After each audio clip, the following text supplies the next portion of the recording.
নমস্কার বন্ধুরা, AJP creation with রান্নাঘরে আপনাদের সকলকে স্বাগত জানিয়ে শুরু করছি আরও একটি নতুন পর্ব। আজ আরও একটি মজাদার নতুন ইন্টারেস্টিং রেসিপি নিয়ে হাজির হয়েছি আপনাদের সামনে। আজ আমি বানাবো আম পোড়ার শরবত। এই প্রচণ্ড গরমে তেষ্টা মেটানোর জন্য এই আম পোড়ার শরবতটা কিন্তু আমাদের শরীরের পক্ষে খুবই উপকারী। চলুন তাহলে আর বেশি দেরি না করে রেসিপিটি শুরু করা যাক।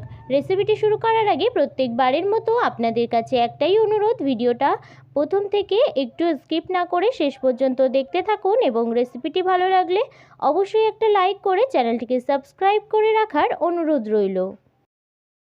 আম পোড়ার শরবতটা বানানোর জন্য আমি এখানে আগে থেকেই দুটো আমকে উনুনে পুড়িয়ে রেখেছি।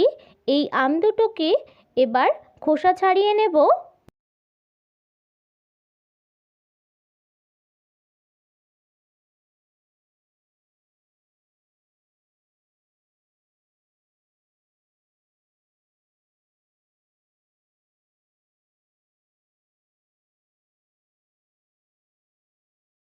দেখুন বন্ধুরা, এই পর্যায়ে কিন্তু আম দুটো থেকে আমার খোসা ছাড়িয়ে নেওয়া হয়ে গেছে। আমি এবার এই আম দুটোকে এইভাবে হাতের সাহায্যে ম্যাশ করে নেব।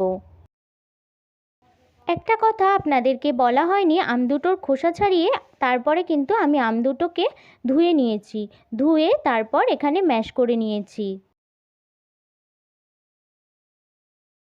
এই পর্যায়ে আম দুটো কিন্তু আমার ম্যাশ করে নেওয়া হয়ে গেছে, আর আম দুটো থেকে আটিগুলোকে ফেলে দিয়েছি।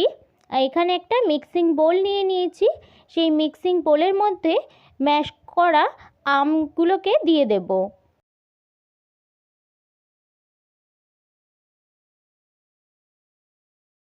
এই পর্যায়ে আমি দিয়ে দিচ্ছি স্বাদ মতো চিনি। এখানে অবশ্যই আমের টক বুঝে চিনিটা দেবেন। তারপর দিয়ে দিচ্ছি একটু সাদা নুন, আর দিয়ে দিচ্ছি বিট নুন, দিয়ে মিক্সিতে পেস্ট বানিয়ে নেব। এই পর্যায়ে আমের পাল্পটা কিন্তু আমার রেডি হয়ে গেছে। এবার এই আমের পাল্পটাকে একটা আলাদা পাত্রে নিয়ে নেব।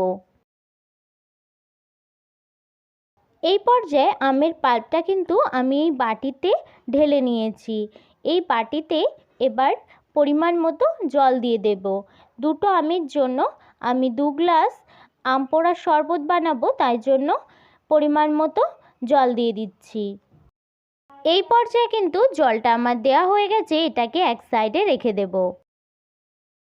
এখানে আমি একটা পাত্র নিয়ে নিয়েছি, সেখানে দিয়ে দিচ্ছি একটু সাদা নুন, আর দিয়ে দিচ্ছি সামান্য একটু লঙ্কার গুঁড়ো, দিয়ে ভালো করে মিশিয়ে নেব।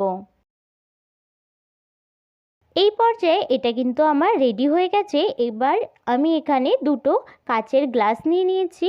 এই কাচের গ্লাস দুটোকে এই আম পোড়ার শরবতের মধ্যে এইভাবে দিয়ে দেব।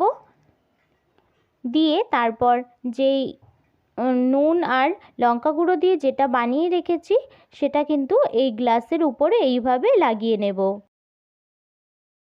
এই পর্যায়ে গ্লাস দুটো কিন্তু পরিবেশনের জন্য আমার একদম রেডি হয়ে গেছে। আর এখানে দিয়ে দিচ্ছি ভাজা জিরের গুঁড়ো। আমি শুকনো খোলায় জিরে ভেজে গুঁড়ো করে নিয়েছি।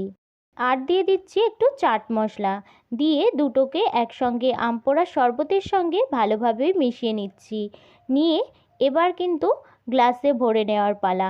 আম পোড়ার শরবতটা কিন্তু একদম পরিবেশনের জন্য পুরোপুরি রেডি। আমি এখানে ঠান্ডা জল ব্যবহার করেছি, আপনারা কিন্তু বরফের টুকরোও দিতে পারেন। আমি এখানে ফ্রিজের ঠান্ডা জল ব্যবহার করেছি বলে আমি সেই জন্যে এখানে আর আলাদা করে আইস কিউব অর্থাৎ বরফ দিচ্ছি না। এই পর্যায়ে কিন্তু আমাদের আম পোড়ার শরবতটা রেডি হয়ে গেছে।